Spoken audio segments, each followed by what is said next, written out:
Yo, what's up, man? Everybody stop clapping. I didn't even say anything yet. Come on, give me some, come on, round of applause. All right, first of all, before I get into my skit, these guys are gonna hear it right now. First of all, Hardeep, he's from Canada. Are you serious? I don't even need to make jokes up about Canada. They do it for me. First of all, I'm gonna take you guys back to history. I'm gonna give you guys a history lesson real quick. 1812, U.S. invaded Canada. And we invaded Canada during the weekend. That's right, we invaded Canada during the weekend. And you know what happened?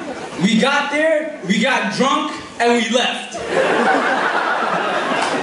So we eventually called that the Spring Break War. And people from Canada, like seriously, y'all need to chill out. And Pre, did you see that video? That is straight up Bollywood. Man, anyone dancing like that and a guy wearing a sari should not be talking about anyone else. Anyways, I like to see it, man. We got a nice mixed crowd out here. How many of y'all are actually Indians?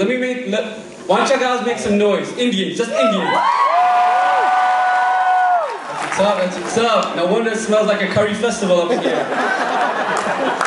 Yeah, the thing about Indians is that one thing I really love about them is that they're the smartest people in the world. Like seriously, they are the smartest people, right? All of them are MDs, PhDs, businessmen, lawyers.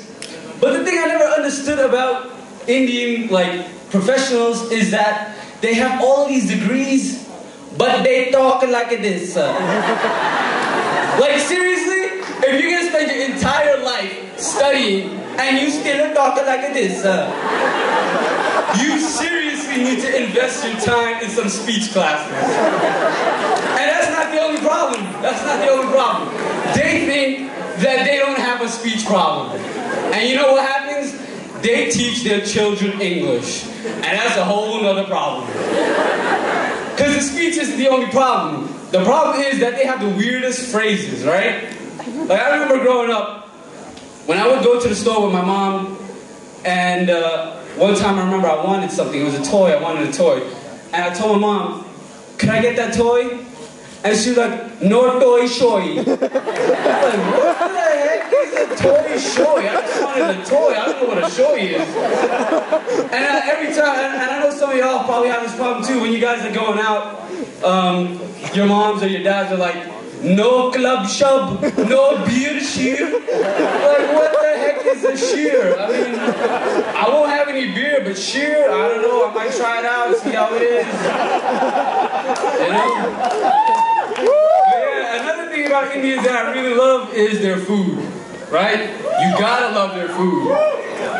The thing about Indian food is it has so much flavor, right? No one can argue that. It has so much flavor. But the problem is that it has so much ingredients, right? Like American dish, for example, T-bone steak, right? What's the ingredient for T-bone steak? T-bone steak, right? But what's the ingredients for chicken curry? Coriander, garlic, salt, ginger, turmeric, green pepper, black pepper, red pepper. The list goes on. If Indian dishes were actually named after the ingredients, you would never get the chance to eat it. That's how long the list for the ingredients are. Another thing is, apparently that guy found that joke funny. Another thing is, I know everyone has probably heard about the infamous Bollywood movies. Yeah, apparently she really likes them too. So the thing about Bollywood movies is the stories are so predictable, right? Like, girl falls in love with the guy's family's super rich, and it's never gonna work out. So what happens? They have to go and do their forbidden love in secrecy. And what happens? Apparently, dancing and singing in open fields is part of that secrecy, right? I never understood that, dancing in the rain. You guys saw Preet in that video, right? That's Indian love. That's the Bollywood typical. And the thing is, I don't have a mic stand up in here, so I can't really demonstrate to y'all. But the way they usually have it is let's say there was a tree over here, and there's an Indian song. There you go. This is the girl. She would come up and make believe the song is playing. So they would come up. So for like 2 minutes during the song, the girl is doing that, and then the guy comes running from the field like this, and then he hides behind a tree. Like, are you serious, man? And grown men go watch these movies like, oh my God, did you see that new Shah Rukh Khan movie? He was dancing around 2 trees. Like, what? But yeah, I mean, Indian people, yeah, they're cool, you know, their accent's funny. Another group of people where you really can't blame them for their accent is Japanese people. We got any Japanese people in the house? Dang, nobody. Yeah, the thing about Japanese people is the way they talk is, it's not funny, it's more awesome, right? So let me give you an impression about the way Japanese people talk. I don't speak Japanese, but this is an impression about how Japanese people talk.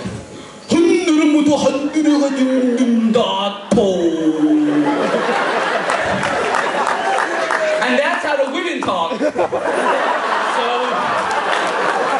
But the thing about Japanese people, the best thing about Japanese people is listen to the sports commentator. You won't understand a word that they're saying, but they will say one phrase, and you're like, oh, I know what they're talking about.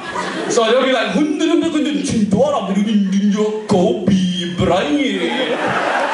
gonna be like, oh, I know what he's talking about. He's talking about basketball.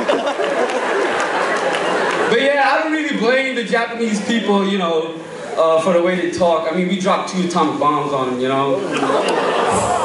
Yeah, alright, it wasn't a messed up joke, alright? I thought about it before, you know, it ain't messed up, you know? Yeah, but you know, nowadays, the media, the way the media portrays people is a lot of how we usually think of people, right? So like, nowadays when we watch movies, usually who's the bad guy in the movies, right? Middle Easterners, right? You guys don't front, you know. You're probably sitting next to one right now. You're like, no, hey, Middle Easterners, no, it's probably like Russians or something, you know. I want to get bombed or anything, you know. I don't know anything about Middle Easterners, I don't know. You know, that's how people usually know. But yeah, it's Middle Easterners. But I actually wondered, like, when Middle Easterners are actually, like, terrorists in the movies, are they ever, like, you know, when they make it to a scene, you know, like, Akhbar! We made it to Mission Impossible 3! I died in the 35 minutes! Yeah! Allahu Akbar! I wonder if they ever do that, because they are so often played in the movies, right? One thing I actually want to tell everybody is that you never want to trust the media, because I was personally, like, attacked by the media, and I'll tell you how in just a second. So one time, I went to school in New York City, City College in New York, and one time I was just chilling in the financial aid office, you know, I had to figure something out, and I was sitting in the office, and I was watching, you know, they have like a TV, and they have like a movie playing, and you're in the waiting room, and they had Ice Age 2 playing, and I was like, yo, it's a good movie. One thing I never understood about that movie is that, what is up with that squirrel, man?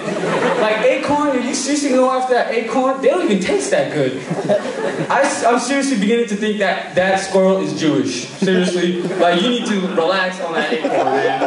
Seriously. Oh my. You can probably buy a different nut or something. But anyways, so I'm watching this movie, and all of a sudden, the girl that's sitting next to me, she jumps out of her seat and she crawls into the corner. I'm like, what the heck is going on here? And then I turn around and there's some dude with a gun. He has this girl in a headlock and he has a gun to her head. And I'm like, oh damn. So then I run to the corner, and by the time I get there, everyone already took all the hiding spots. And I'm like, damn, like if he kills her, I'm gonna be the first one to go. So I'm just chilling there. I'm like, man, what am I gonna do? What am I gonna do? So I'm just chilling there. Eventually the police came, they sorted the situation out, and I'm leaving, and a reporter comes up to me like, hey, I heard you were in the situation that happened there. Do you want to talk about it? I'm like, yeah, sure, I'll talk about it. He's like, well, what did you see? I was like, I saw this guy, he had like this 1800s revolver gun. It was really long, it was black. I'd never seen a gun like that before. He was holding it to her head. And yeah, and then the police came and they took care of it. And they're like, oh, okay. So I'm like, cool. And I was like, you know, I'm probably gonna get on 6 o'clock news or something. And I get home, and my brothers are like, yo, are you serious? And I'm like, what are you talking about? And like, did you see the 5 o'clock news? Because sometimes they play it first in the 5 o'clock news and the 6 o'clock news. So then, did you see the news? Like, nah. And you know how usually when they play the news, they just give you like a 10-second clip of what happened? So they play the clip, and they cut out the words that I said. Like, I didn't say that in that order. And they're like, there was a holdup in City College of New York. Here was an eyewitness. And the part that they cut out, they had me say, it was long, it was black, I've never seen it before. I was like, I didn't say that. That's not what I said. You are not serious. And then all my friends saw the 6 o'clock news. They're like, Aziz, what did you see happen? And then my mom was like, no more interview for you. Thank you, everybody. You guys have been awesome.